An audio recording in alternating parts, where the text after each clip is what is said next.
will survive. This is the 5th video? I'm not even sure. But this is our next video on our solar series. And as promised before, I will now be explaining to y'all my research that I was doing over the summer, where I was looking at the radio telescope. And I'm going to do that by showing you a presentation that I had to make for that research program. So let's get into it. So yes, this is a little unprofessional because I'm showing this to you, like I'm recording on a display instead of like recording my screen, but it's simpler, it's easier, so this is what we're gonna do. So here we go. All right, so this is just a problem statement. A lot of this stuff will be reviewed for y'all if y'all watch the rest of my videos before this one. But right, so solar shocks are created from solar eruptions, and they can impact the space environment in the 3 ways that we should know by now, which are it can hit the Earth's magnetic field, pushing it, which can create a current to the Earth's metals, corroding oil pipes and melting generators. It can, those charged particles can hit satellites, switching a bit and damaging circuit, or it can hit astronauts' DNA, causing cancer, and hitting the Earth's atmosphere, causing those auroras. And then lastly, the frequencies from the sun that are emitted from like solar flares can cause a lot of noise on different instruments, like radio instruments, or even instruments that we're looking at the sun in. They can just cause a lot of background noise, so we're not able to see anything specific. So type 2 radio bursts are excellent tool to track and study shocks. They have a strong correlation. They're associated with them. And so the radio spectrum that we looked at, it was specifically from 15 megahertz to 88 megahertz, which is equivalent to 20 meters to 3 meters. Now, wait a minute, why did I just say 15 megahertz to 88 megahertz, and then I just said 20 meters to 3 meters? Well, that's because the wavelength and frequency are inversely related. So the bigger the frequency, the smaller the frequency, the bigger the wavelength, and the higher the frequency, the smaller the wavelength. Yeah. Okay, I just feel like I repeated the same thing twice. Anyways, so imaging for type 2 radio bursts are relatively rare, and so I was using the radio telescope Owens Valley Radio Observatory Long Wavelength Array, or real LWA. That's where I got my data from. So, first, why weak type 2s? And second, what is a type 2? No. Backwards. First, what is a type 2 and why the weak type 2s? Because that's what I looked at. So right here, type 2 radio burst is a radio burst. Well, first I need to explain this graphic right here. That's what's gonna help first. So this graphic is frequency per time. And so it shows, with this color bar, it shows the intensity of a frequency from 30 megahertz, 80 megahertz or something at a specific time. And so like, let's say at this time, what is that, 1420 something, right?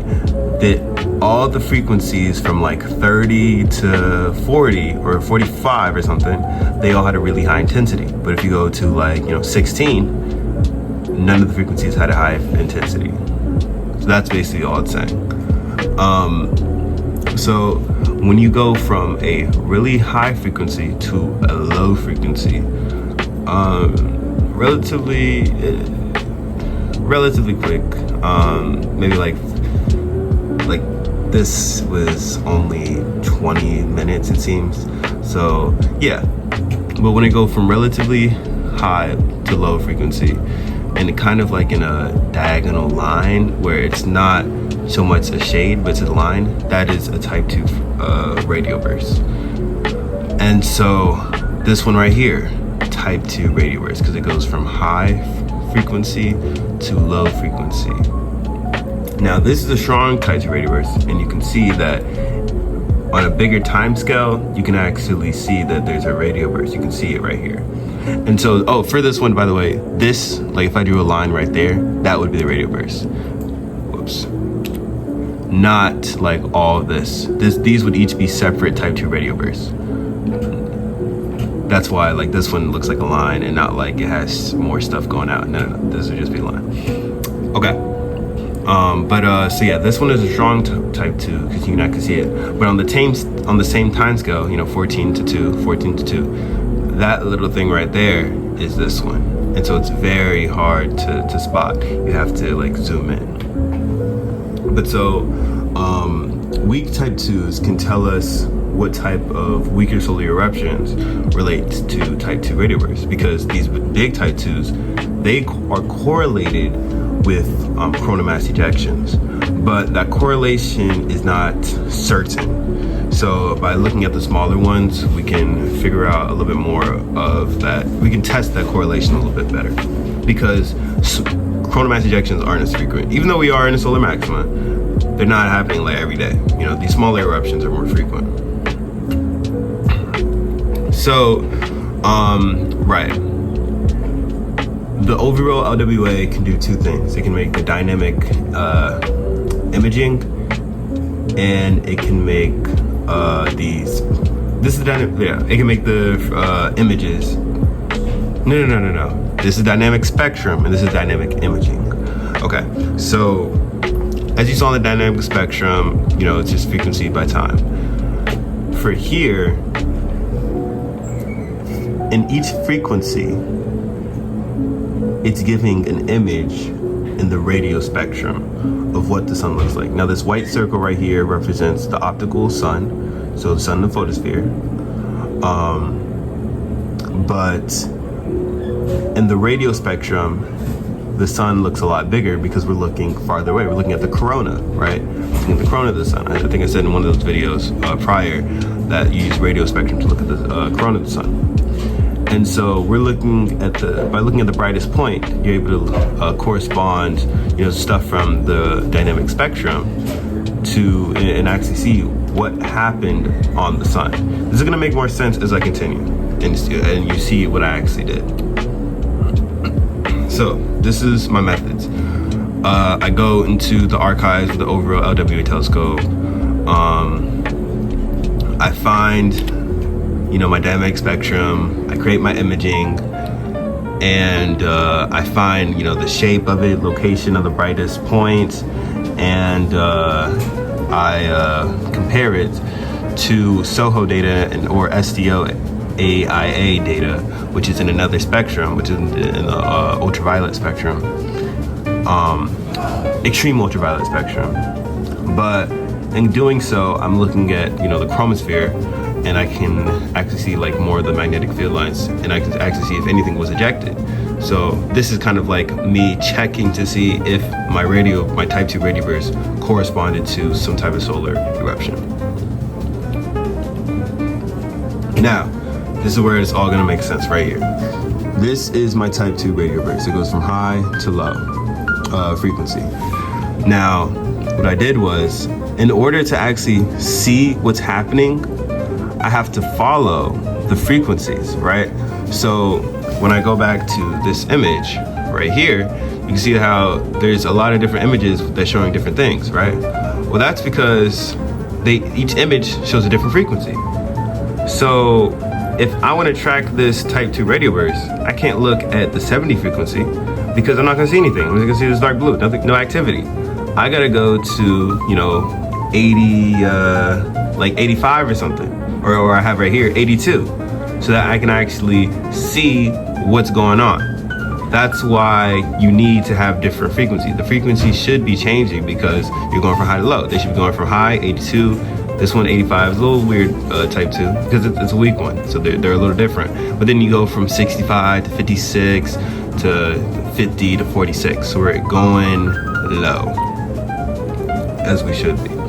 But this is the type 2. And then these are the imaging, and this little point right here, I don't know if you can see it, but that is where the brightest point is. And what's interesting is it starts off near the circle, the white circle that represents the sun. And the sun, I believe, is 960 arc seconds. That is the unit of measurement for the X and Y coordinates, arc seconds. It's based off of like, the reason why arc second, it sounds like an angle. It is based off an angle because we're looking at the sun, and the sun is a circle, or the sun is a sphere. But the point is getting slowly farther and farther away from that radius of the sun. And also right here, that image was taken right here where there was another type of radio burst that was outshining the Type 2 radio burst that I wanted to look at. So that's why you can still see the Type 2 radio burst right here, but there's something that was outshining it. Now, this is where I have my SDL AIA imaging.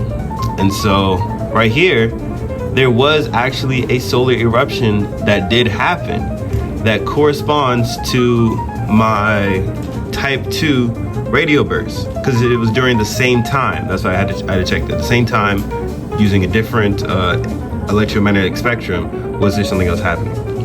And so over here is also a map of the sources of each image from here over time, and you can see it's slowly getting away. And around that same section, there's a eruption going on. So this one, we had a positive correlation test. And no, that wasn't done with any statistics, positive correlation. There was no math involved. This simply just looking and comparing. All right, so this was the next one I looked at. Same spill. This is the line. It goes from high frequency to low frequency, or lower frequency, in a kind of line-ish path. And over here we have our brightest points, kind of going down a little bit, but yeah, it's moving further and further away. But the important part, the important part is it is in another section. Now, something cool to note also about OVRO LWA, this telescope, it has two functions. Do I have a picture of the telescope? I do. Oh wait, no, that isn't OVRO LWA. Oh, here it is. This is OVRO. This is OVRO LWA. So there is 352 of these antennas, and so with the 352 antennas, they can make high resolution data, but it takes a minute for it to take each picture. Or you can do the fast data, where it only uses 48 of those 352 antennas to make some quick images that happen. Oops, skip too fast there. That creates images every 10 seconds. And so where I have it in gray, so this image, they were taken using the 10 seconds fast paced 48 with only 48 antennas. The resolution isn't as high. For this one specifically, especially, you can see that the resolution isn't as high. But for this one, what's it called? The Type 2 radio burst was kind of fading, so that's why, even though it's 352 antennas, the resolution isn't as good because there was more background noise. So now, same spill. I looked at the 171 imaging, AIA, and there wasn't really anything going on down here at the same time. There was something going on right here, but from my data, I don't have anything that's in that area. So, all right, here's all the sources. I don't have anything up here, so I can't say that there was a solar eruption that corresponded to this Type 2 radio burst.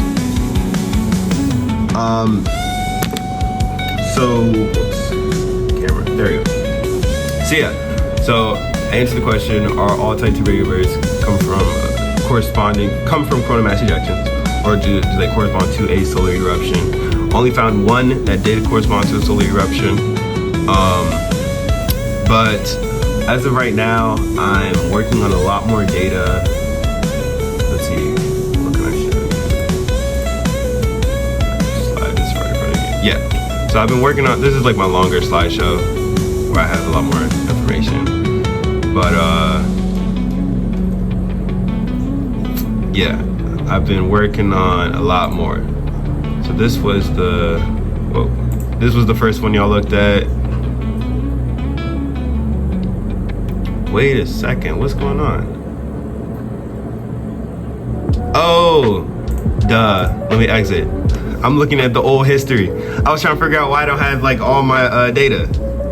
Here we go. That should have like 60 some slides. There we go. Okay, so yeah. That's the first one y'all looked at, right? That was event 1. This is event 2. So now there was a third event that I looked at where I only was able to get 3 images from it. I got a 4th event that I looked at where I got a lot more. And then I have a 5th event. This one was really interesting because there was multiple things to track, but I got information for that. And I'm working on another one soon for that one right there.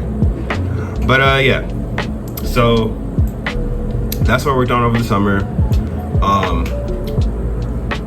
Radio astronomy is really interesting because not only can you, oh, I should probably do my acknowledgements. Yeah, so shout out to NJIT, shout out to their physics department, shout out to my mentor, Dr. Peyton Zhang, and Professor Vinchin, also Dr. Vinchin, and then to Dr.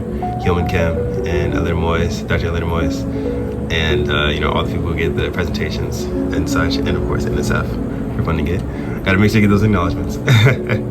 And Professor Andrew Gerard, Dr. Andrew Gerard. But yeah, so not only does the telescopes, they don't only do solar observatories. They also do like nighttime observations. It's just that NJIT doesn't oversee them. What oversees them is Caltech, because Caltech and NJIT both own, they co-own Owens Valley in that area with all their different radio telescopes. But interestingly enough, so the radio telescope, no, radio image black hole. Here we go. This very famous image of the black hole was created from a radio telescope. So yeah, pretty interesting things from, you know, a telescope that gets signals from something you listen to in the car, or I don't know if people still do that, but you know, you listen in the car every day on the AM or FM on the radio. So I hope you enjoyed the video. Hope you learned a lot. If you have any questions, please put it in the comments. I will answer them. And this is very fun to talk about. So yeah, if you liked the video, go and give it a like. Go and subscribe if you're not. And if you didn't like the video, as always, give it a like. Go and subscribe. Ron to be the science sheet. I'm out.